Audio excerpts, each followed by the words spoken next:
Oggi più di 40 ragazzi hanno iniziato il corso di formazione per diventare a tutti gli effetti volontari della Croce Rossa, nell'ambito del progetto nazionale di servizio civile. Sono 7 le sedi del nostro territorio che li accoglieranno per un periodo di formazione e servizio pari a 30 ore settimanali per un anno.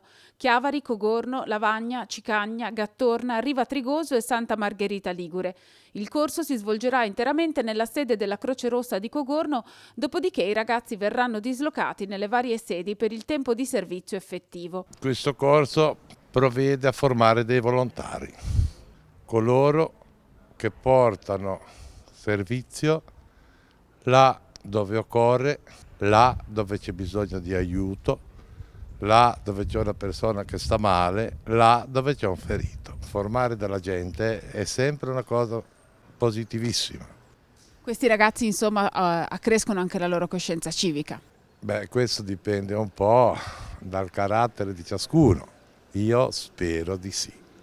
Tanti hanno tratto la gioia di essere diventati capaci a servire chi è in uno stato di bisogno. Quindi, insomma, qualcuno però è rimasto a prestare servizio in Croce Rossa. Molti sono rimasti e molto felici di essere rimasti. Intanto la Croce Rossa di Cogorno ha preparato il calendario per il 2017 che verrà distribuito nelle case con consegna porta a porta. I volontari saranno riconoscibili e le offerte saranno devolute a sostegno delle attività dell'ente. Sempre le offerte vengono convertite